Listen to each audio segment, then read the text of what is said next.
Uncle Jesus here, explaining the gift of discernment. I've seen many of your Christian channels talking about discernment. Now, I was an Eighth-day Independent Fundamental Baptist. I was about as fun as a prickly cactus. And I thought I had discernment. And many of you, as bold as you're getting, and saying why you're being so bold, I was the same way. But I'm going to explain to you a little bit about discernment, because everybody thinks they have it until they make a mistake and have to confess their sins and do it over again. So when you think you have discernment and made a mistake, it's time to go back, be aware, and bake a better cake.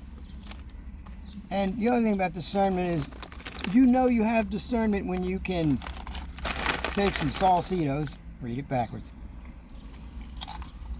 Now, who has given me the discernment of not eating too many?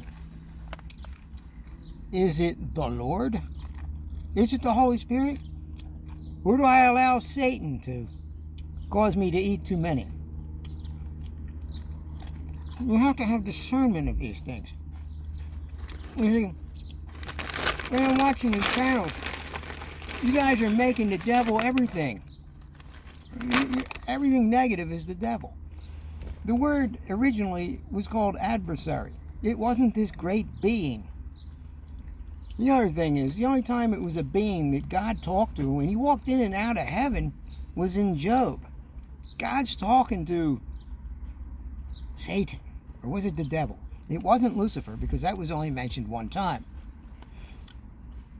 So, how, stuff like God runs from sin. God can't be anywhere near sin. He runs from it. And why was he having Satan walking back to and fro from the earth? And he's talking to him. Where are you, Satan? Oh, walking around to and fro from the earth,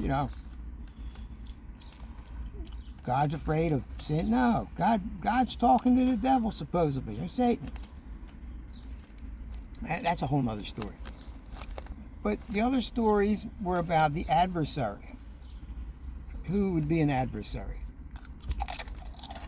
Now you Christians have made anybody or any negative thing, oh, the devil did it. And then you start talking to the devil. You're not supposed to be talking to the devil, because you're making all this psyop stuff in your head. You're giving power to these devils in your mind. Oh, you're developing in your own mind.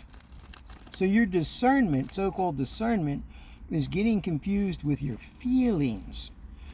No, you must use your mind, but you can't just listen to facts that people spew out like potato chips coming from my lips now. You have to look at things, judge whether they're facts, and what you can do with the facts. A fact is just, it's nothing without action. So science is a tool. It doesn't give a damn about a fool.